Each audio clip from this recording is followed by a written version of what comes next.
Soraya had spent her whole life being unseen, so she knew the exact moment the entire pack finally looked at her. It felt like cold water poured down the back of her neck. She was not supposed to be looked at.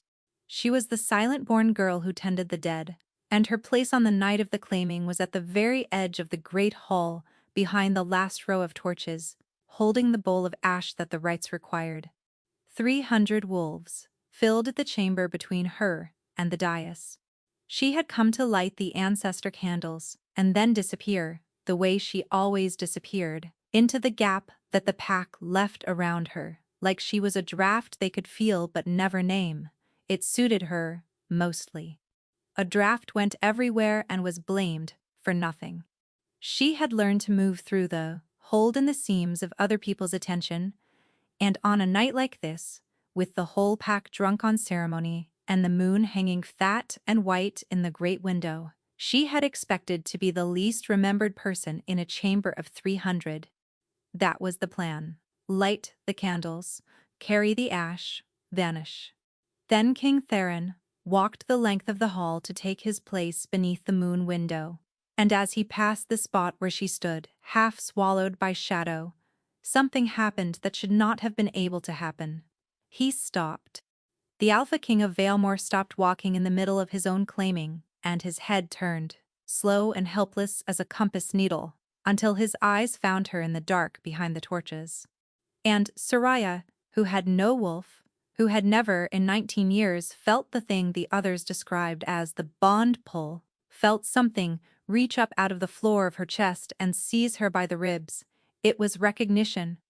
It was a key, turning in a lock she had not known was inside her. She had no wolf to leap toward him, no second self to strain at the leash, and so the feeling had nowhere to go.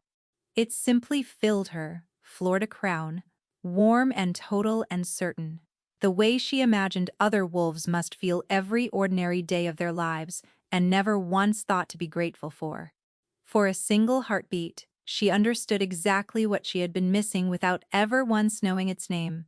She would have traded the rest of them away to keep it. She heard a gasp ripple outward from the wolves nearest them. They felt it too. They could smell what she could not, the sudden flare of a true bond, catching like a struck match, and 300 heads turned to follow the king's stare to its source, and found there only the corpse washer, the foundling, the empty girl who carried ash. For one heartbeat, Theron's face was open. She would spend the next year trying to forget what she saw in it, because it looked impossibly like grief. Then it closed like a slammed door. No, the king said. The word fell into the silence and broke it. He turned his back on her, so sharply. His cloak snapped. No, there is no bond here. His voice climbed, hard and carrying, pitched to reach the rafters and every wolf beneath them. Did you all feel that? That is what a trick feels like. That is what it feels like when something hollow tries to wear the shape of something true. He looked at her again, and now his eyes were flat as river stones. You are silent-born. You have no wolf. You have no name beyond the one the kennel mistress gave you out of pity, and you reached for me. Your Majesty, she whispered. I didn't. Be quiet. He said it the way one swats an insect. Then, to the hall, with a curl of disgust on his mouth, she would see every time she shut her eyes for a year afterward. Noted well, the dead tender mistook proximity for destiny. There is no creature in this room less worthy to stand beside an alpha. Remove her from my sight. The warm, impossible thing did not fade gently when he said it. It tore. She felt it rip loose from somewhere behind her sternum and go cold all at once, and she nearly folded over the bowl of ash at the suddenness of it, the having and the losing crammed into the same single minute of her life. 19 years with nothing in that place, and then everything, and then a wound. The laughter started somewhere in the middle of the crowd, and it spread. It was not kind laughter. It was the relieved, vicious laughter of 300 people who had just been handed permission to despise something, and they took it gladly, the way the well-fed always take a little extra. Soraya stood inside the noise of it, and felt every gaze land on her like thrown stones, and the bowl of ash trembled in her hands, and the worst part, the part that hollowed her out worse than the king's words, was the quiet voice inside her that said, "You always knew." He only said out loud what you have always known. She had built her whole life on that knowledge. She had packed it down hard and stood on it like flooring, and she had told herself it could not hurt her anymore. She had been wrong. It turned out there was a difference between believing a thing in the privacy of your own skull and hearing it spoken in a king's carrying voice, while 300 of your own kind howled with the joy of it. The first you could survive. The second went somewhere much deeper, and it stayed. A guard took her arm. She did not resist. As she was steered toward the side passage, she passed close enough to the dais to see the king's second, the beta called Bram, standing rigid at Theron's shoulder. Bram was not laughing. Bram was looking at the king with an expression she had no name for, white-faced and furious and somehow afraid, and the king would not look back at him. She told herself she imagined it. She told herself a lot of things that night. What she did not imagine, what she would only understand much later, was the man standing at the back of the hall in a traveler's gray, a guest from a far pack who watched the whole thing with the still attention of a hawk watching a field. He did not laugh either. When the king denounced her, the stranger's mouth curved, slow and satisfied, and he slipped out into the dark before the rites resumed, carrying away the one piece of knowledge the king had spent everything to bury. He had come a long way to learn it. He would travel a longer way still to use it, and he was in no hurry at all. The way the patient are never in a hurry. Some debts are sweeter for the keeping. He would let this one ripen a while. The cold passage swallowed Soraya. The laughter faded behind the closing door. She set the bowl of ash down on the stones with hands that had finally stopped shaking, and she did not weep, because weeping was a thing you did when you expected better. She had stopped expecting better around the time she learned to walk, but expecting nothing was not the same as feeling nothing. She was discovering, and no one had ever bothered to explain the difference to her. She was learning it now, at 19, alone on the cold floor of a side passage with a bowl of ash going gray at her feet. 1 year from that night, this same hall would fall silent for her again. But the next time, every wolf in it would go down on one knee. She just had no way yet of knowing it. They left the dead at the river door, and the dead never laughed at her. So Soraya had decided long ago that she preferred their company to the living's. She had been left at that same door herself. 19 years passed, a midwinter morning, a basket on the threshold of the death house, because there was nowhere lower to leave a child, and whoever bore her had wanted her gone past all hope of return.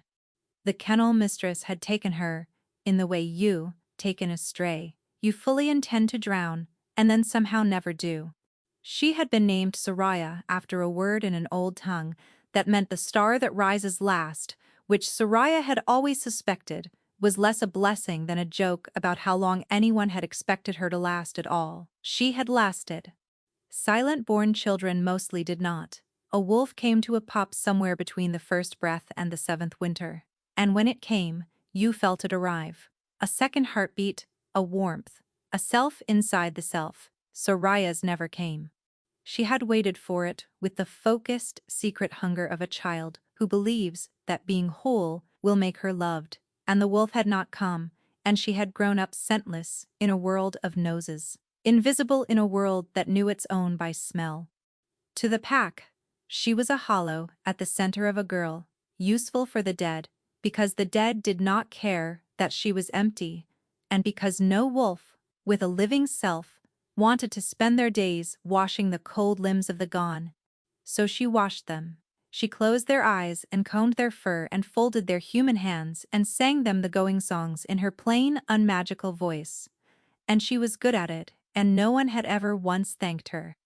There was a kind of peace in the work that she had never confessed to a living soul, because she suspected it would frighten them worse than her empty scent already did. The dead asked nothing of her. They did not flinch from her hands or check the air around her for the second self that wasn't there.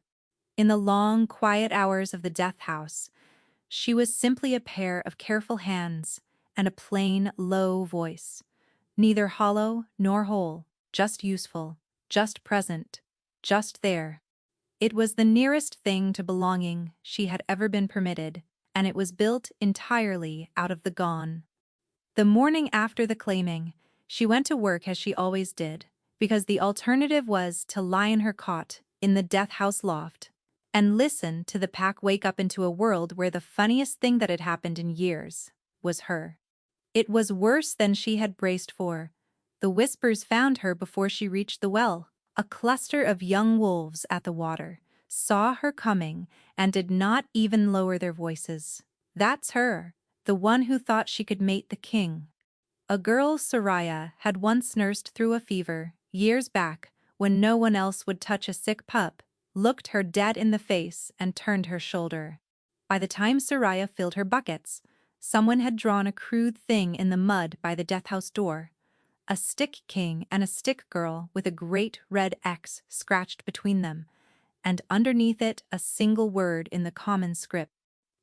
Quote, "Hollowed too." She stood and looked at it for a while. Then she scrubbed it out with the side of her boot, slowly, thoroughly, the way she did everything, and she carried her water inside, and she did not let her face do anything at all. It was a skill she had spent 19 years perfecting, the art of letting her face do nothing. You learned it early when you were the thing the pack used to feel better about itself. A blank face gave them nothing to push against. A blank face was a wall, and walls, unlike girls, could not be made to crumple in front of an audience. She wore hers all the way up the death house steps, and she did not take it off until the door was shut behind her, and there was no one left she had to perform her own survival for. It was Damaris who came to make sure the lesson had landed.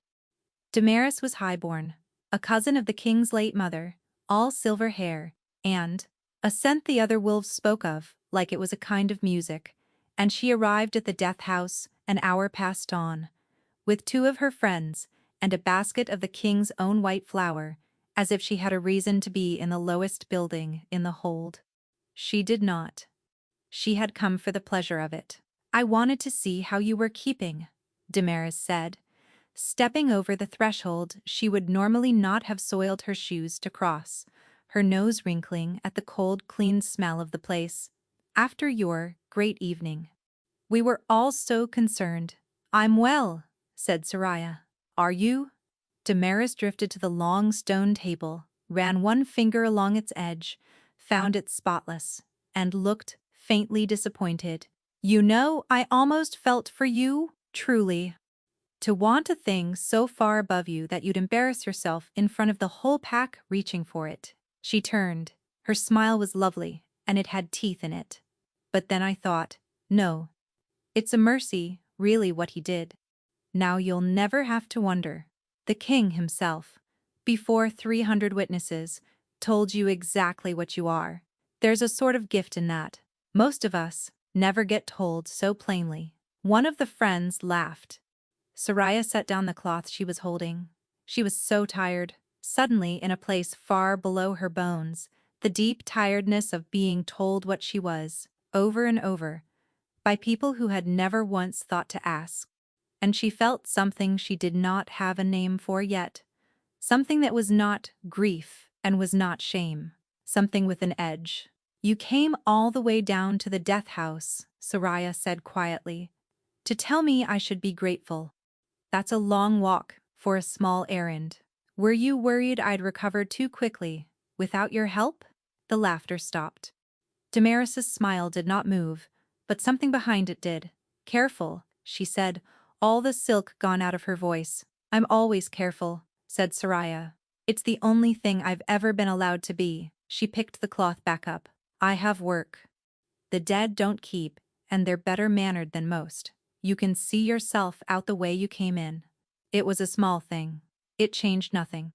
Damaris swept out with her flowers and her friends and a parting look that promised the cost of those few words would be collected later with interest, and Soraya stood alone in the cold room. with her heart slamming and her hands not quite steady, and understood that she had just done something she had never done before in her whole erased life. She had refused to disappear. It frightened her more than Damaris had when she let herself think about it. For 19 years, disappearing had been the whole of her safety. You did not become a target if you were never quite there.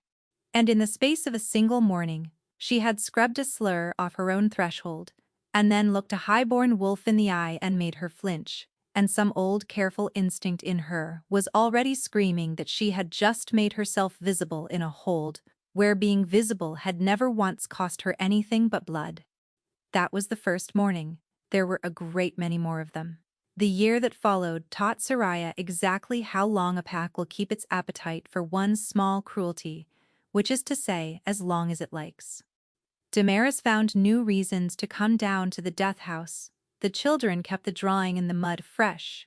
She endured it, head down, face a wall, and underneath the enduring, the new thing that had looked a highborn in the eye went on, quietly refusing to lie back down.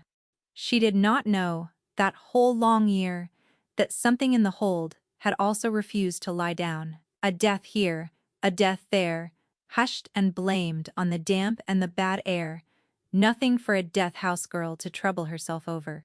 She washed the ones they brought her and noticed nothing, because no one had yet taught her what there was to notice. She learned on a gray morning, not quite a year after the claiming, when the bell began to ring. Not the rising bell, not the moot bell. The death bell, 3 strokes, and a pause and 3 strokes again, the call that summoned her and her alone, but it was ringing wrong, too fast. Too many hands on the rope, and underneath it she could hear something she had never once heard rise from the living quarters of the hold in all her years. Screaming, Soraya was already moving, out the river door and up the long stair with her skirts in her fists, because whatever had happened, someone was dead, and dead was the one country where she was never a stranger.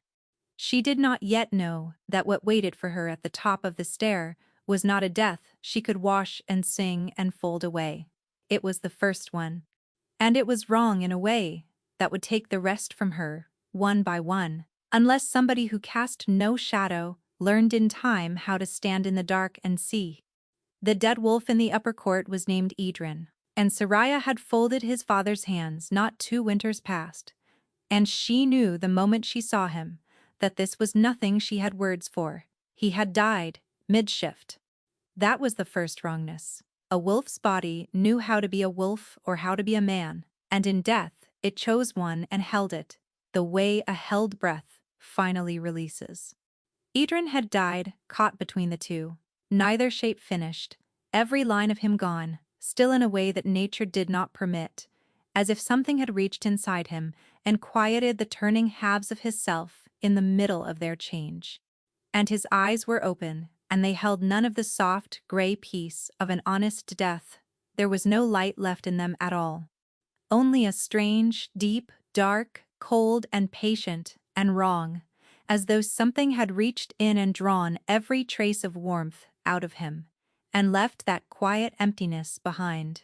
The crowd had pulled back into a wide ring. No one would go near him. 2 of the king's guards stood between the body and the pack, with their hands on their blades, and no idea what to do with them. Soraya knelt by him. She heard the intake of breath behind her, the murmur. She touched it, the hollow girl touched it, and she ignored them, because that was the one true freedom of being nothing. Nothing had nothing to lose. She did what she always did. She looked. She laid 2 fingers against the cold ruin of Edrin's throat, and she leaned close, and she breathed in, and there it was. Soraya could not smell the way the pack smelled. 19 years of being told so. But she had spent every one of those years among the dead, and the dead had taught her that there are more ways to know a thing than the obvious one. And so when she leaned close to Idrin's locked and lightless face, what she found was not a scent at all. It was an absence, a cold place. A hole in the world, the exact shape of a wolf, as if his self had not departed in the natural way, but had been drawn out through a wound she could not see, pulled away into somewhere, leaving behind only this caught and frozen husk. She had felt that absence once before. She felt it every morning, faintly, in the mirror. The thought arrived sideways and would not leave. All her life, the pack had described her in the language of lack, a girl with a hole where her wolf should be, and she had learned to think of herself the same way, as a thing defined by what was missing from it. But, kneeling over Idrin, she felt the absence in him, and the absence in her, recognize one another. Two empty rooms, with a door between, and for the first time it occurred to her that an absence was not the same as a nothing. An absence had edges, an absence could be felt, and a thing that could be felt could perhaps be followed. You shouldn't be near that. The voice was low and rough, and came from directly above her. And Soraya looked up the length of a great deal of grey wool into the face of the oldest wolf in Vielmore. They called her Sigrun, and the pack feared her in the particular way it feared things it could not categorize. She kept the lore and the old records, and a hut at the wood's edge that mothers told their pups to stay away from. Soraya had carried more than one body past that hut. They had never spoken. "He died wrong," Soraya said. It was not what she had meant to say. Something moved in Sigrun's lined face. "Yes," she said, "he did." She looked at the ring of frightened wolves, at the guard, at the still cold thing on the stones, and her mouth thinned. "On your feet, girl. Walk with me. Now, while they're all too busy being afraid to notice where the corpse washer goes." They went to the hut at the wood's edge, and Sigrun barred the door, and lit no lamp, and told her. "There's an old sickness," the lore-keeper said, lowering herself onto a stool among the hanging bundles of dried things Soraya could not name. "Older than this pack. Older than the hold. The records I keep don't have a true name for it. The ones who wrote them were too afraid to write it down plain, so they called it the Wither, the way you'd call a wolf you feared by a soft name so it wouldn't hear you." Her dark eyes fixed on Soraya. "It doesn't kill the body. It takes the wolf. It reaches down the bond threads that bind a pack together, wolf to wolf to wolf, and it follows them home, and it pulls the self out, and leaves the husk. What you found on the stones up there, that is a wolf that had its soul drawn out through the very thing that makes it pack." Soraya's mouth had gone dry. "Then everyone bonded to him is a thread it can climb." Sigrun nodded slowly. "It spreads by nearness and by blood and by love. The closer the bond, the easier the road. A pack is a net of such threads, child. That is our great strength. And against the Wither, it is the rope we have all hanged ourselves with." She paused. "It will take this hold apart wolf by wolf, and the highborn will call it a fever, and forbid the word so the people don't panic, and by the time they can no longer pretend, it will be in every house." "Why are you telling me?" The question came out cracked. "I tend the dead. I can't. I have no wolf. I can't even." She stopped. Sigrun was watching her with the patient, terrible attention of someone who has waited a long time to be understood. "You have no wolf," the old woman agreed softly. "You cast no scent. You have no bond thread running out of you to any living soul in this hold." She leaned forward, and her voice dropped to almost nothing. "The Wither climbs the threads, girl. It hunts down the bonds. And you do not have one for it to find." A long breath. "There has not been a silent born in Valemore in 4 generations. The pack has spent your whole life teaching you that you are a hollow, a lack, a nothing. And it never once occurred to a single one of them that in a year the net would catch fire, and the only wolf the fire cannot reach would be the girl who was never tied into it." The hut was very quiet.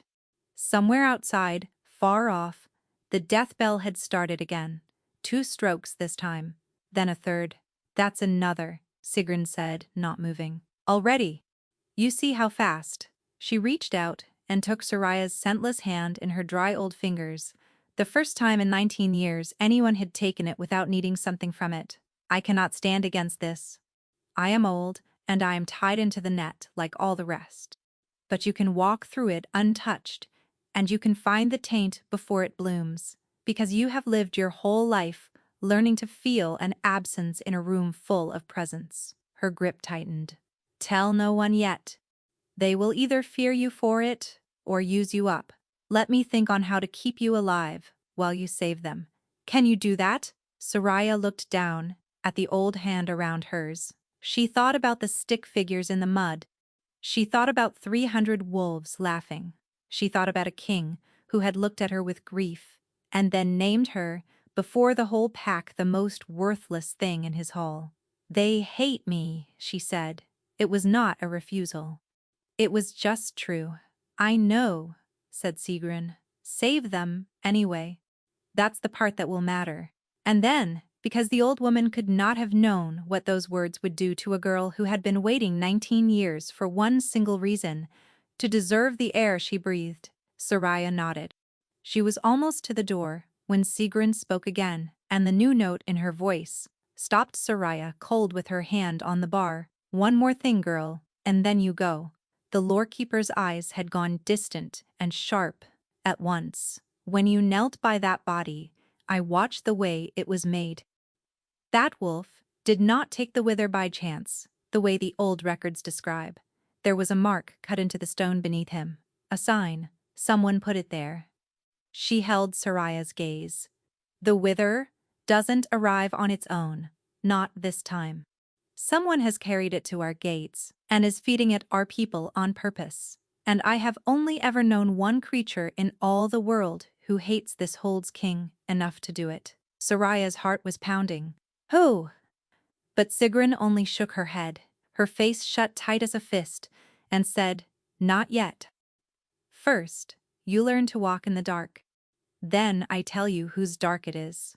For 11 days, Soraya hunted the wither through the hold like a ghost hunting ghosts, and learned that the hardest part of saving people who despise you is getting close enough to do it.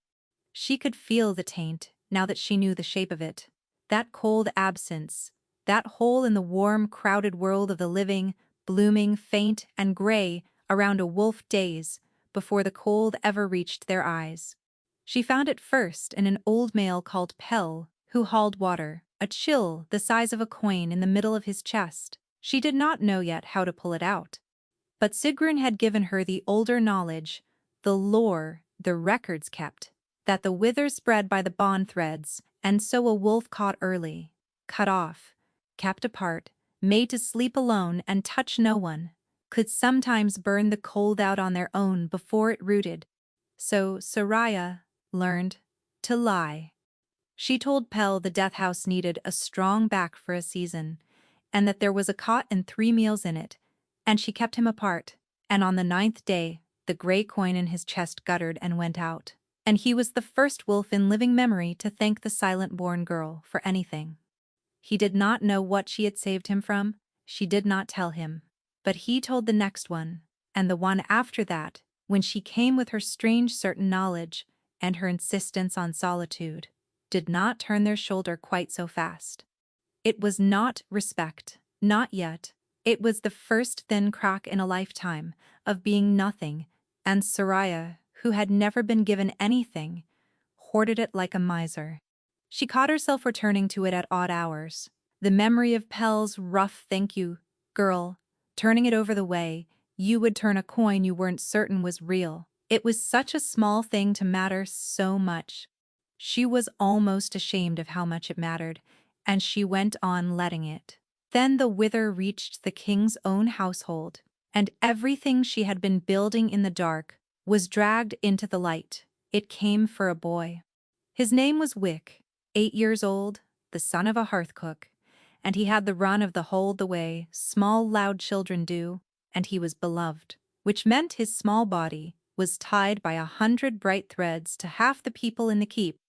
When Soraya felt the cold open up in him across a crowded courtyard, a wide, fast, already rooted cold, far worse than Pell's coin, she did the unforgivable thing. She crossed the courtyard in front of everyone, and she took the king's cook's beloved son by both shoulders. And she said loudly, in front of 40 witnesses. This child cannot sleep in the keep tonight. He cannot be touched by anyone he loves. Bring him to the death house, and do it now or by the new moon. He will be the next one screaming. The courtyard went silent. It was exactly the wrong way to do it. And she knew it even as the words left her, but the cold in the boy was so deep and moving, so fast, that there had been no time to be clever. And now she stood in the open, with her scentless hands on the king's cook's son, and her death house reputation, and 40 wolves staring at her, like she had pulled a blade. Your hands off, my boy. The cook was already moving, terror making her vicious. Guards, guards, the hollow girl's gone mad, she's laid hands on. Hold. The voice was not loud. It did not need to be. It came from the gallery above the courtyard, and Soraya felt it go through the gathered pack like a hand drawn down a harp, every wolf there, turning and lowering their eyes at once. And she looked up before she could stop herself, and there he was. Theron. She had not been this close to him since the night he ruined her. A year of glimpses across courtyards, the back of a dark head, the deliberate architecture of never once being in a room together. And now he stood at the gallery rail, looking down at her, with her hands on a sick child, and his face was the flat, closed thing she remembered. Except his knuckles were white on the rail. Except, for just a moment, his eyes moved over her face, the way a starving man's eyes move over a window, full of bread, fast and hungry, and immediately ashamed. She did not understand it. She filed it away with the grief she had seen a year ago, in the place where she kept the things about the king that did not add up. It was becoming a crowded place. That, a year ago, there had been only the one thing in it, the grief on his face. In the half-second before the cruelty, now there were others. The white knuckles on the rail. The way his own guards had let go of their blades the instant he spoke, as though even they had been waiting a long time to be told this was real. She had the sudden, uneasy sense of standing in a story she had only ever been shown a single page of, and of that page, having been chosen with great care. Explain yourself, Theron said to her directly. The first words he had spoken to her in a year, and they landed in a courtyard, holding its breath. And Soraya, who should have been afraid, found that she was not, because the cold in the boy under her hands was spreading even now, even as they all stared, and there was simply no room left in her for fear when a child was dying. So she lifted her chin and looked the Alpha King of Vilemore full in the face, the way the least worthy creature in the room was never supposed to. "There's a sickness in your hold, your majesty," she said clearly. "It isn't a fever. It's killing wolves in their own skins, and your court is calling it bad air, so no one panics. I can feel it before it shows. This boy has it, and it's deep, and if he sleeps tonight beside anyone he loves, it will follow him into them while he dreams." She did not look away. "You can throw me out again. You're very good at it. But throw the boy out with me first, or by your own hearth you'll be burning children before the month is done." Behind her, the cook had gone silent. Around her, 40 wolves were no longer looking at Soraya like she was mad. They were looking at the king, and waiting. And into that waiting, Soraya watched something cross Theron's face that she could not have predicted in 100 years. He looked, for one naked instant, relieved, as if some private dread he had carried alone for a long time had finally been spoken aloud by someone else, so that he no longer had to hold the whole weight of it by himself. "Bram," the king said, without taking his eyes off her. The beta was already at the rail. "Sire, the death house girl is to have whatever she asks for. The boy goes where she says. Quarter the cook, somewhere. She can watch her son without touching him." A muscle moved in Theron's jaw. "And the next courtier who says the word fever in my hearing will answer to me for it." The courtyard erupted in low, astonished noise. Soraya barely heard it. She was already turning the boy toward the river stair, her mind racing ahead to the cold thing rooted in his small chest, and how in the gods' names she was going to pull it out when she had never managed more than coaxing the shallow ones to fade, and so she almost missed it. Bram caught up to her on the stair. The king's second, who, a year ago, had stood white and furious at his master's shoulder and would not laugh. He pressed a folded paper into her scentless hand, and under the noise of the boy and the cook, and the whole upended hold, he said 5 words very low and very fast. He never stopped watching you. Then he was gone back up the stair, and Soraya stood on the cold stones, with a dying child's hand in one fist and a folded paper in the other. And she did not open it, not yet, because her heart was beating so hard she could not have read the words. He never stopped watching you. She thought of grief in a cruel face. She thought of white knuckles on a gallery rail. She thought of a man who had called her hollow before 300 wolves, and then, a year later, said whatever she asks for, in a voice that shook. And for the very first time, standing in the place where they left the dead, Soraya let herself wonder whether the night that broke her had been a cruelty at all, or whether it had been something else entirely, something with a shape she could not yet see, hidden in the dark, the way the wither hid. Waiting for a girl who cast no shadow to come close enough to find it, she put the paper in her pocket. She took the boy down to the river door. The reading would have to wait. She had a soul to pull back out of the dark first, and she was almost certain, now, that it would not be the last one. The boy did not want to be saved by the girl who handled the dead, and Soraya could not find it in herself to blame him. He sat where she put him, on the cot in the warmest corner of the death house, with 3 braziers ringed around him, and he watched her with the wide, flat terror of a child who has been told his whole short life that this room is where you go when you are finished, and who cannot understand why he has been carried here while his heart is still beating. His mother had wept and clawed at the guards when they kept her back at the river door. Soraya had not let her in. She could not let her in. The cook loved her son with 100 bright threads, and every one of them was a road the cold thing inside him would take straight into her chest if she so much as held his hand. "You're going to be cold tonight," Soraya told the boy, kneeling so her plain empty face was level with his. "Colder than you have ever been. It is going to feel like the cold is alive and it wants you, and it is going to tell you to let go." She took his small hands in both of hers. "Don't you listen to a word it says. I'm going to hold on. I am very, very good at holding on to people. It's the only thing I've ever been good at, and I have never once lost one who was still warm. Do you believe me?" He didn't, but he held on. The wither rose in him after the second bell, the way Sigrun had said it would, and it was worse than anything Soraya had braced for. The cold rose up out of him in a deepening tide, pouring off his small body and reaching for the warm, crowded world the way it always reached, out along the bonds, hunting a thread to climb home on. It found her hands instead. And in Soraya, there was no thread, no wolf, no scent, no second self, no bond running out of her to any living soul in all the world. The cold rushed into her looking for the road that everyone else's love laid down for it, and it found a hollow, an absence, with edges, a dead end, the exact shape of a girl who had been told her whole life she was nothing. It poured into her emptiness, and it kept pouring, expecting to come out somewhere, to climb on, to spread. There was nowhere for it to go, so it raged. It clawed and froze and hunted inside the dark of her. And Soraya knelt on the stone floor of the death house, with a child's hands locked in hers, and let it. She had spent 19 years being a place the pack poured its contempt into, and got nothing back. She knew, better than anyone living, exactly how to be a thing that swallows what is given and does not break.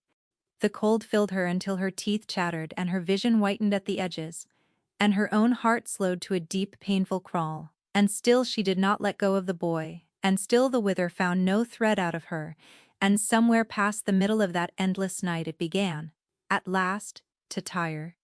By the gray hour before dawn it guttered like a candle drowning in its own wax. By full light, it was gone. Wick slept. His chest rose and fell, even and warm, and when Soraya finally peeled her stiff blue fingers from his, she saw that his eyes, when she lifted one lid to check, were the soft ordinary brown of a living child. She had pulled a soul back out of the dark. She had done the thing the death house was the opposite of. And she could not stand up to celebrate it, because the cold the wither had left in her did not fully thaw for 2 days, and she spent both of them shaking under every blanket she owned, learning the price of what she could do. It was the cook who found her there, come to see the son she'd been promised was alive. She stood in the doorway of the death house loft and looked at the gray-faced girl wrapped in blankets who had taken her boy's dying into her own body all night long, and the cook of the king's own kitchen who would not have met Soraya's eyes a week ago. Crossed the room and knelt at the side of her cot and pressed her forehead to Soraya's scentless hand like she was something holy. "I don't have a wolf," Soraya said stupidly, because she did not know what else to do with it. "No," said the cook, weeping, "you have something else." Word of that went through the hold faster than the wither ever had. The death house girl could pull the sickness out, the hollow one, the unchosen one, the joke from the claiming. She walked into the cold places no healer dared and came back carrying the living.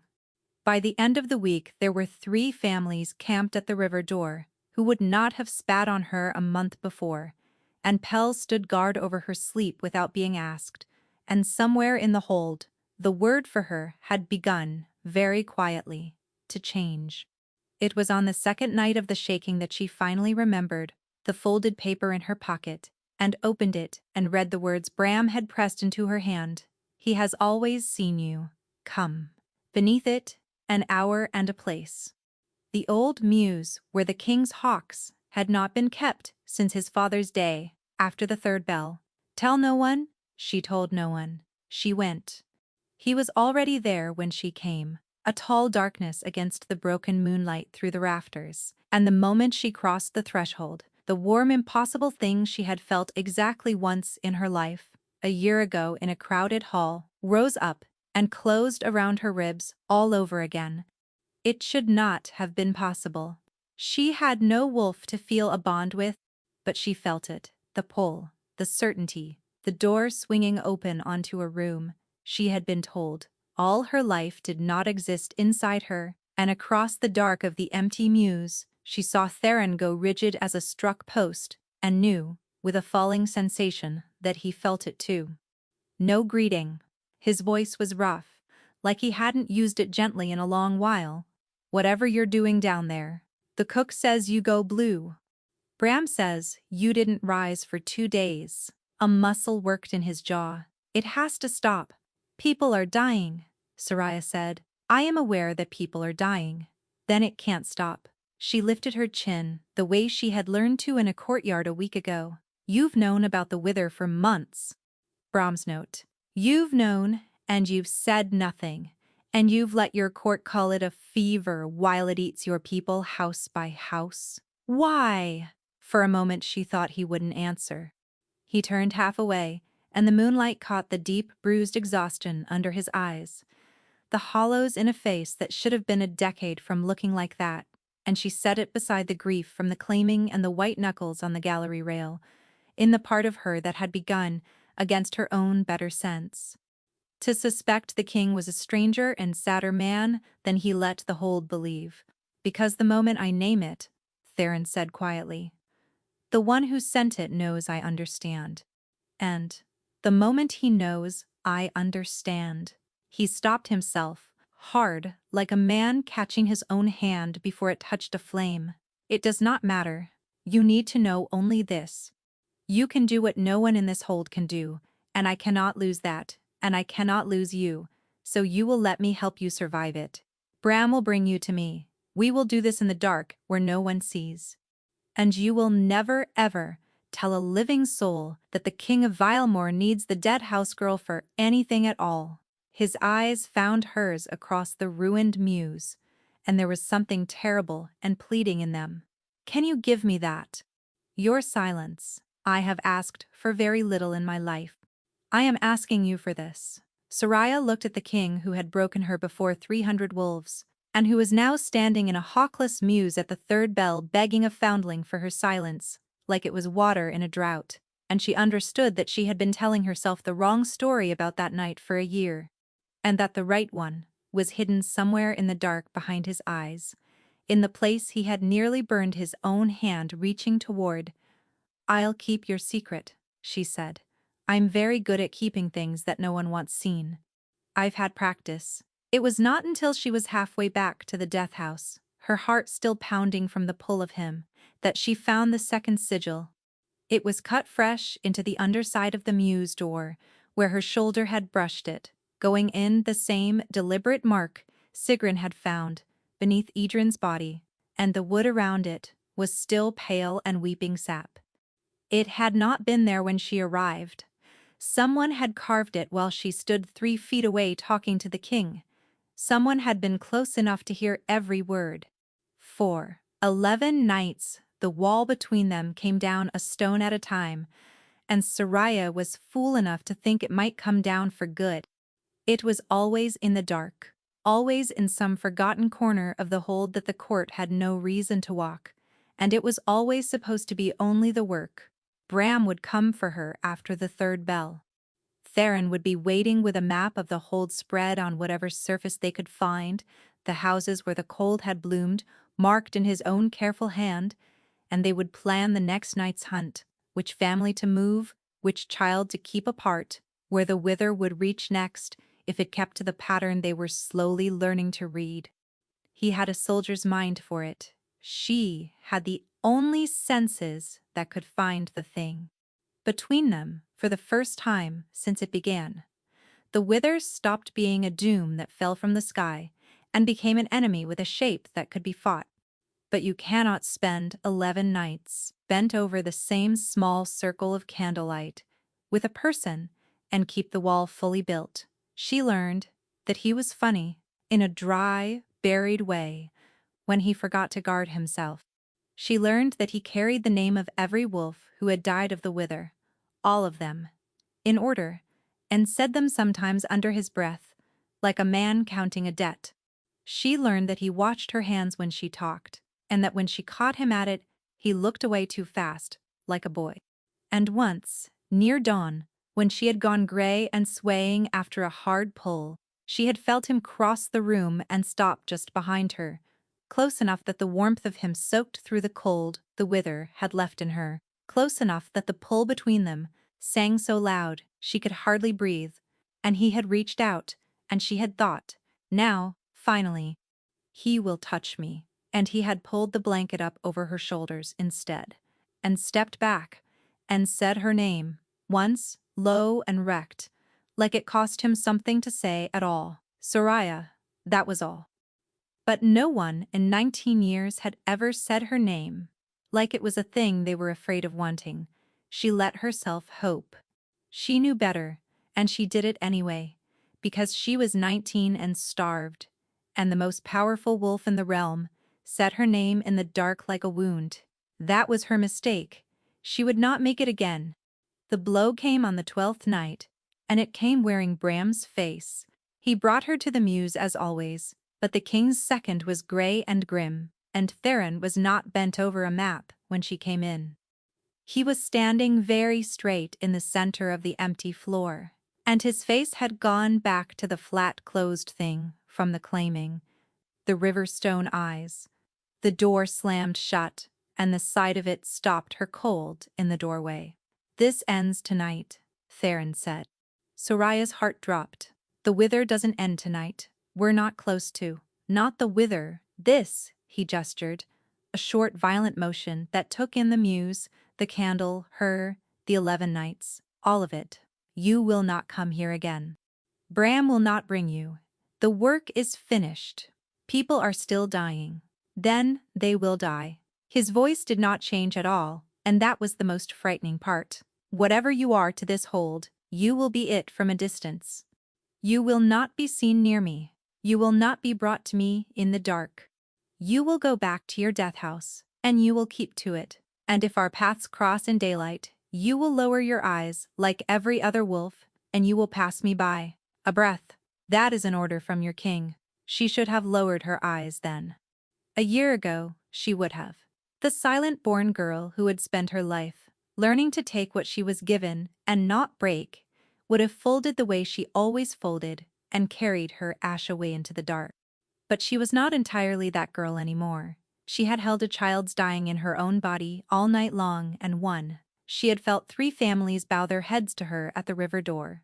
She had heard the most dangerous wolf alive say her name, like a prayer he was ashamed of. And so instead of lowering her eyes, Soraya crossed the floor of the mews and stopped in front of him, close enough to feel the pole roar up between them, close enough to watch his jaw clench against it, and she said, very quietly, "No. The same thing I feel. I have no wolf, and I feel it, which should be impossible. And you have known what it is since the first moment, since the hall, since you looked at me across 300 people and stopped walking.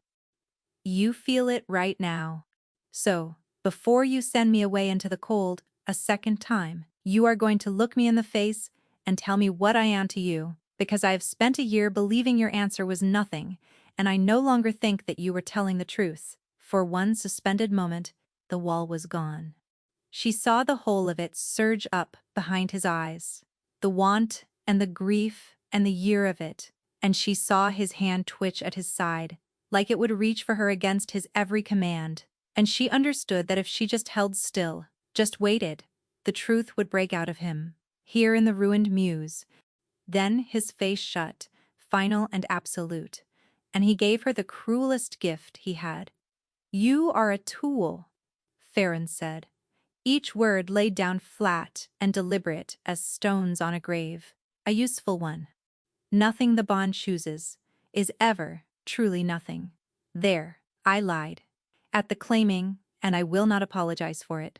But do not mistake a lock recognizing a key for a king choosing a foundling. I needed your gift. I am done." He stepped back from her, and the warmth went with him, and the cold rushed into the space where he had been. "Go home, Soraya. There is nothing here for you. There never was." She did not weep.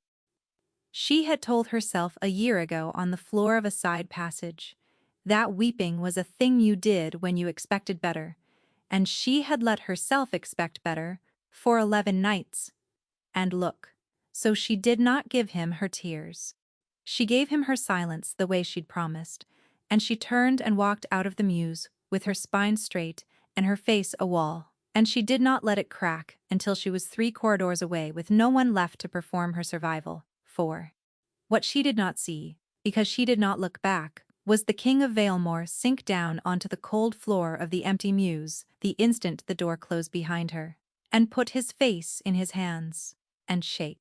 She found out later why he'd done it. Bram told her in the end. That afternoon, a hawk had come in from the border carrying no message at all. Only a scrap of pale cloth tied to its leg. A scrap cut from the apron Soraya wore at the river door, taken from her line where it dried, by hands that had been close enough to take it. It was not a threat, it did not need words. It was a way of saying, "I see her." And Theron, who had spent a year and the whole of his good name keeping one particular pair of eyes from ever landing on her, had understood in that moment that the 11 nights of candlelight had undone it all, and that the only thing he could still do to keep her alive was to make those watching eyes believe, beyond any doubt, that the Death House girl meant nothing to him at all. He had broken her a second time to save her life. She did not know that yet.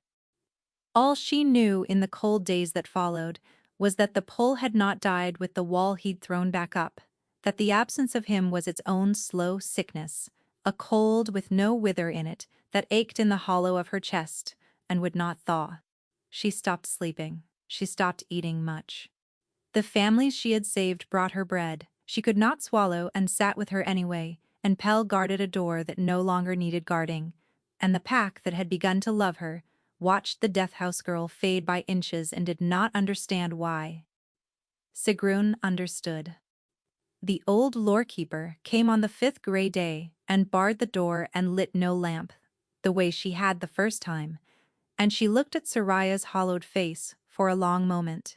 "It's the bond, starving," Sigrun said. denied on both ends. It will kill you slower than the wither, but it will kill you. She lowered herself onto the cot. I told you, a year passed, that I would teach you to walk in the dark, and then I would tell you whose dark it is. Her old eyes were very steady. It's time you knew the rest. Sit. This is a long and a terrible story, and the king is not the villain of it, and by the end you are going to wish he were. His name is Varric, Sigrun said, and once, a long time ago, he and your king loved each other like brothers. That is where every truly terrible thing begins, not with hate, with love that broke. She told it plainly, in the dark, and Soraya did not interrupt once. Said her hat. 12 years passed before Theron was king, when he was only the old king's heir, and Varric was the heir of Sarnhold across the grey border. The two packs had been at peace, and the two young wolves had ridden each other's lands and drunk at each other's fires, and called one another brother in the way the young swear things they believe will last. And Varric had a mate, a Sarnhold wolf named Nerys, his true bonded, the center of his whole sky. And then the peace broke, the way peace breaks, over grazing rights, and an insult, and a dead scout, and 100 small things that do not matter once the blood starts. The old king sent his heir to hold the border. Theron went. There was a night raid on a border village, Sigrun said. Ours, Sarnhold wolves in the dark, and Theron's spears in the dark to meet them, and no moon, and no way for any wolf alive to see whose throat was under his hands. Theron killed, in that dark, the way you kill when your own people are screaming behind you. And when the sun came up, the old woman stopped. When the sun came up, he found that one of the bodies his line had brought down in the black was Varric's mate. She had come with the raiders. No one knows why. To fight, to stop it, to find her own husband's brother and beg him to end it. No one will ever know now. Theron held her body in the dawn, and understood what he had done, and there has not been a day since that he has set it down. She let that sit a moment in the dark. A wolf can carry a death, girl. We are made to. But Theron did not carry it. He swallowed it, and let it become the thing he believes about himself, that a king who cannot tell friend from foe in the black does not deserve to keep what he loves. He has spent 12 years certain that anything good will be torn out of his hands, because somewhere in that dawn he decided that it should be. Her voice was very quiet. That is the true wound, child. Varric did not make it. Varric only went looking for it, and found it waiting, and put his thumb in it. Soraya thought of a man counting names under his breath like a debt. She thought of grief on a cruel face. Varric did not go to war over it, Sigrun went on, and her voice dropped. That is what makes him what he is. War would have been clean. Varric looked at the brother who had taken the center of his sky, and he swore something older and patient, and far worse. He swore he would not kill Theron. He swore he would teach Theron exactly what he himself had been taught, that you live on, hollowed, after the thing you love most is taken slow in front of you, and you cannot stop it. He swore he would find whatever Theron came to love best in all the world, and he would take it apart by inches and make the king watch. Sigrun's hands had gone still. Then he vanished for 12 years to learn the kind of magic that can do it. The wither is not a plague, child. It is a husband's grief, made into a weapon and aimed. The muse, the candle, the 11 nights, the scrap of her own apron tied to a hawk's leg. At the claiming, Soraya said slowly, the bond flared. The whole hall felt it. Everyone knew in one moment exactly what the king of Vialmor loved most in all the world. Her voice had gone strange and quiet. And Varric has spies in every pack. He's always watching for it. For the king's heart to show its face. Yes, said Sigrun, very gently. So Theron killed it, in front of 300 people. As loud and as cruelly as he could. Soraya's eyes had filled, and she let them, and did not wipe them. He made the whole world believe I was the least worthy creature in the room. He made me believe it. Because the one thing he could not let happen was for Varric to look at the hall that night and see the truth, that the king had just found the one thing left in the world that could be taken from him. He chose your life over your heart, Sigrun said. He has done it twice now. He will tell you he would do it 100 times. And he is a fool, and he is wrong, and he has been wrong since the first night, because he never once thought to ask whether you would rather be safe and erased, or seen, and standing beside him, in the dark where the thing is. Soraya sat very still in the unlit room, while a year of her life turned over and showed her its other face. The grief on his face at the claiming. The white knuckles. He has always seen you, come. The blanket pulled up over her shoulders by a hand that would not let itself touch her. You are a tool, said flat as stones on a grave, by a man who had then sunk to the floor of the mews and shaken when she could not see. He had broken his own heart in half, twice, and called it protecting her, and never once asked what she wanted. Because that was the thing about being told all your life that you are nothing. Even the man who loved you most could come to believe that your safety was worth more than your say. And she knew that wound from the inside, didn't she? Not his, hers. She had been left at a door because someone long ago had decided she was a thing the world was better off not seeing. She had spent every year she could remember agreeing with them, making herself small, making herself useful, certain in her very bones that she did not get to take up room or ask for more than she was handed. Theron believed he did not deserve to keep what he loved. She believed she did not deserve to be the thing anyone loved at all. They had been given the same lie in two different shapes, and they had each spent their whole lives carrying it carefully, like something precious, like the truth. And underneath the grief, underneath the ache of the starving bond, something in Soraya that had been told to be small, its entire life stood slowly up and refused. He thinks he's saving me, she said. He thinks he's saving you by making me disappear. Twice. By deciding for me that I'd rather be alive and erased than fight. Her wet eyes had gone hard and bright. You can't save someone by erasing them, Sigrun. I would know. I've been erased my whole life, by experts, and not one day of it was the same as being safe. She wiped her face now, once, with the heel of her hand, and stood. I'm done being saved. I'm the only wolf in this. Hold the wither can't catch. And the man who made it is coming for everything Her voice caught, and she let it, and pushed through, for everyone I have left. I'm not going to hide in the death house, while Theron breaks himself in half pretending he doesn't love me. I'm going to find the heart of this thing, and I'm going to put it out, and then I'm going to have words with my king. For the first time in the long, terrible telling, Sigrun smiled. Then you'll need more than one pair of hands, the old woman said. And as it happens, you have them. You only never noticed, because you spent so long believing no one would come if you called. She rose, her old joints cracking. The cook will do anything for the girl who carried her son. Pell guards your door already. Half the river quarter owes you a life apiece, and they are frightened, and frightened people will follow the one person who isn't. And the king's own second slipped you a note in a courtyard with the whole hold watching, which is not a thing a beta does for a tool. She moved to the door and unbarred it. Bram has wanted to fight this in the light for a year. Theron forbade it.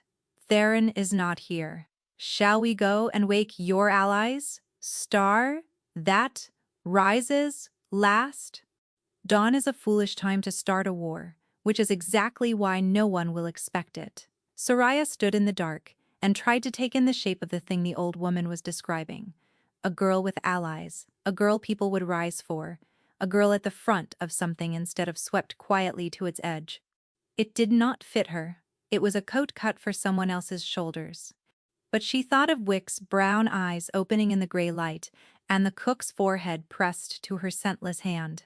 And Pell, asleep across her doorway with a blade he had never once been asked to bring.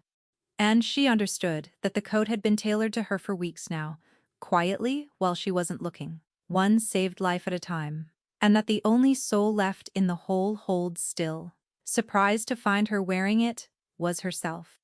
They went out together into the gray before morning, the old lore-keeper and the girl who cast no shadow, and they were not halfway across the silent yard when the first scream tore open the dawn. It came from the high court, where the king's household slept. And then a second, and a third, from everywhere, at once. From every quarter of the hold, more screams than the Wither had ever raised in a single night, because Varric had grown tired of waiting, and grief made into a weapon does not announce itself. And the husband across the border had just opened his hand and let the whole carefully tended sickness bloom at once. Soraya stood frozen in the dawn for half a heartbeat, the screams of the dying rising on every side. Then the girl they had all laughed at picked up her skirts and ran toward them. Soraya ran toward the screaming, and for the first time in her life, the crowd did not close in front of her, it opened. Wolves she had pulled back from the dark stood gray-faced in their doorways, and when they saw her coming, they did not turn their shoulders.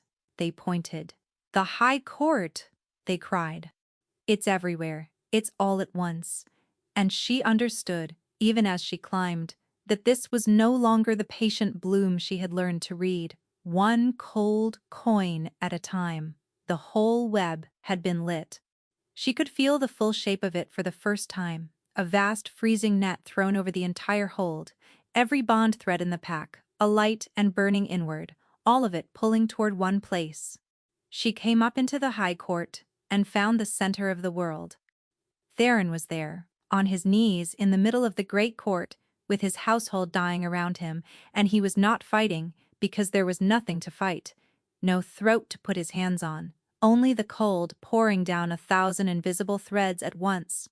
And standing over him, untouched, calm as a man at his own hearth, was the traveler in gray from a year ago. He had Theron's own gray eyes. She had not expected the enemy to look so much like the man she loved. "There she is," said Varric, and he smiled and turned to the king on his knees. "You threw her to the dead house, brother. You called her the least worthy thing in your hall. And I almost believed you, almost, until I watched her walk into my gift night after night and carry your people back out of it, in her arms." His voice was almost gentle. "You should not have let me see her do that. A man only does that for one thing, in all the world. So now you will kneel there, and you will watch, while I take the last thing you love out of the world, 1 degree of cold at a time." He opened his hand toward Soraya, and the entire net turned. She felt it come 300 threads of stolen cold funneled onto a single point, and the point was her. It was the night with Wick, made vast, made monstrous, and it poured into her expecting to drown her. So Soraya did the only thing she had ever truly known how to do. She opened the hollow and let it all in. She did not brace against it the way you brace against a blow. She had never once beaten anything by being stronger than it. She had only ever survived by being a place that swallowed what it was given and did not break. And she made herself that place now, for the whole pack, at once, 300 bonds worth of grief weapon, pouring down into one wolfless girl who had been built her entire life. She understood at last, for exactly this.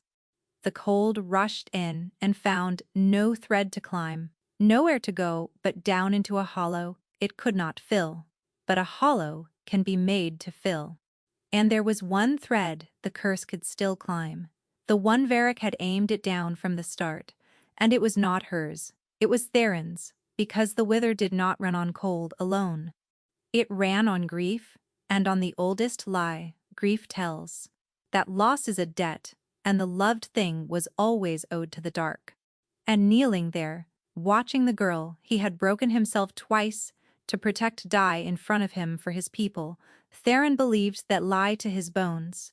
Of course. She felt it move through him, down the thread, into the cold. Of course it ends this way. I do not get to keep what I love. I never have. This is the debt. This is what I deserve. And his agreement fed the weapon, and the cold in Soraya went past the bottom. She did not have. and she began, at last, to die. So she spent what was almost the last of her, and she did not spend it on Varric. "Theron," she said. Her voice came out of her in a thread of fog. "Look at me, not at him. At me." His gray eyes found her, wrecked, drowning in his own old dark. "You think you deserve to lose me," Soraya said, and the words cost her everything she had left. "I know that wound. I have its twin. You believe you don't get to keep what you love, and I have believed every day of my whole life that I don't get to be the thing that's loved. We were handed the same lie in two shapes, you and we have both carried it so carefully so long that we mistook it for the truth." The cold was at her teeth now, her sight whitening. "Stop paying it. Don't choose me to keep me safe. Don't choose me out of guilt or debt or to undo what you did in a hall a year ago. Choose me because I'm yours and you are mine, and neither of us ever had to earn the right to that. Choose me out loud, in front of all of them, and mean it." For one heartbeat, the whole court hung silent around the dying girl and the kneeling king. Then Theron rose. He rose out of 12 years of believing he was a debtor, turned his back on the brother who had come to collect, and crossed the court to take Soraya's cold face in both his hands before every living soul in the hold. Not quietly, not in a hawkless muse, at the third bell. He said it so it reached the rafters and every wolf beneath them. The way he had once said, the cruelest thing she ever heard. "You are my mate," said the king of Valemore. "You were my mate in that hall a year ago, and I knew it, and I lied, and I have not had a single hour of peace since. You are the truest thing I have ever found, and I will not pay you to the dark, not for the debt, not for his grief, not for mine." His thumbs moved over her freezing cheeks. "I choose you. I should have chosen you in front of all of them the first night, and I will spend the rest of my life choosing you where every wolf alive can hear it, and the dark can starve. You are mine, and I am keeping you." The bond, denied for a year on both ends, snapped home. It did not feel like a wolf. She had half wondered whether at the very end she would finally feel the second self she'd been promised as a child and denied. She did not. What poured into her hollow was him, the whole warm weight of being chosen, of being seen, of being kept, and it went down into the bottomless cold and became the bottom. The hollow that had no floor finally had one, and the cold that had been falling forever finally had somewhere to land and stop and end. And the grief weapon, which ran on the conviction that love is a debt paid in loss, met two people who refused, in front of it, to owe a single thing, and it had nothing left to burn. The wither recoiled. It tore back up the threads the way it had come. Out of Soraya, out of the dying across the hold, 300 wolves gasping awake in their beds with the cold dark draining out of them, and it rushed home to the only grief left in the court still feeding it. It rushed home to Varric. He had time to look surprised. 12 years of sorrow honed into a blade, turned, now with nowhere to go but the hand that forged it, and the maker of the wither folded to the stones of the high court, with the whole of his own grief landing on him, all at once. Soraya pulled free of Theron's hands. She crossed the court on legs that should not have held her, past the staring pack, past the brother king who had killed, and the brother king who had been killing, and she knelt by Varric, the way she had knelt by every dead and dying thing in this hold for 19 years, because that was the one thing she had always been. Before she was a healer, or a mate, or a queen, she was the one who did not let the gone go unwitnessed. "Neres," she said softly, and watched the name go through him like the only warmth left in the world. "Her name was Neres, and you loved her, and it was not a debt, and it was never owed to the dark. No one ever sat with you in it. No one ever once let it just be grief instead of a weapon." She took his cold hand, the way she had taken a frightened boy's. "I'll sit with you. I sit with everyone. Even you, And as the last of the thing he had made drained out of him, Soraya bent her plain, unmagical voice to the man who had tried to end her whole world, and she sang him the going song, the same one she gave the lowest pauper and the loneliest dead, and Varric of Sarnhold went into the dark at last as something other than a monster, went as a husband, witnessed, grieved, finally seen. When it was done, she stayed kneeling a moment longer, because the dead deserved that much. Then she became aware of the silence. The high court was full. Ward had run through the waking hold, faster than any plague, and they had come, all of them, and they stood now in a ring around the kneeling girl and the song she had just given their enemy, and not one of them was laughing. It was Damaris who moved first. The high-born cousin of the king's late mother, who had once walked all the way down to the death house for the pleasure of telling Soraya what she was. Damaris crossed the court with tears on her silver face, sank to one knee, and bowed her head. Then the wolf beside her knelt. Then the three behind him. Then the cook, and Pell, and Bram with his fist over his heart, and Sigrun, slow on her old joints, smiling.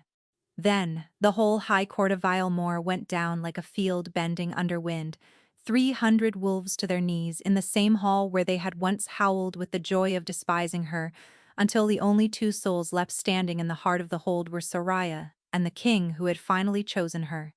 His hand finding hers above the bowed heads of his entire pack, 1 year, almost to the night, since the same hall had fallen silent for her. This time, every wolf in it had gone down on one knee. The wither left scars the way all true things do. It did not lift like a fog the morning after. The wolves it had nearly taken needed tending for a long season, and some of them woke screaming for months, and there were empty chairs at enough hearths that the hold did not forget, and was not meant to. Soraya would not have let them forget even if they'd tried. She had spent her whole life keeping the dead. She was not about to start pretending the cost of anything was less than it was, now that anyone was finally listening. Theron healed the slowest, and that was as it should be. The names did not leave him. He still said them sometimes under his breath, the wolves the wither took, and the woman in a dawn 12 years gone, and Soraya learned the difference between the nights he needed to be left to it, and the nights he needed her hand pressed flat over his heart until the counting stopped. He was not a man made whole by being loved. No one is. He was a man who learned, slowly with her, that carrying a grief and believing you deserve to lose everything good were two different weights, and that he was only ever required to carry the first. "You're allowed to keep me," she told him once, in the dark, when the old conviction had crept back in. Like a man learning a language, and then, because he was still himself, though you make it a great deal of work. The court, in the end, adjusted faster than the court ever admits it can. It is a remarkable thing how quickly a pack discovers it had always known a queen was magnificent. Once she has saved every one of their lives in a single night. The whispers that followed Soraya now were a different kind. She did not entirely trust them, and she never would. And Sigrun told her that not trusting them was exactly why she would make a good queen and a worse fool than the last one. She kept the death house. That surprised them. A queen of Valemore with a crown she mostly forgot to wear, who still went down to the river door to wash the lowest dead and sing them out herself, because she had not forgotten one single day of being the thing left there, and because the gone had been her first and truest pack, and you do not turn your shoulder on your pack. On the night they named her queen, before the whole gathered hold, in the same hall, beneath the same fat moon in the great window, Soraya stood where she had once held a bowl of ash at the very edge of the room, and she watched 300 faces turn toward her, and she waited for the old cold flicker of being looked at. It did not come. There was only Theron's hand in hers, steady, and the bond humming warm and golden in the hollow that was a hollow no longer. The star that rises last. The kennel mistress had named her, a joke about how long anyone expected her to last at all. She had lasted. She had risen. And she had come up, in the end, over a whole pack that had finally learned to stand when she entered a room. Last, and brightest, and exactly on time.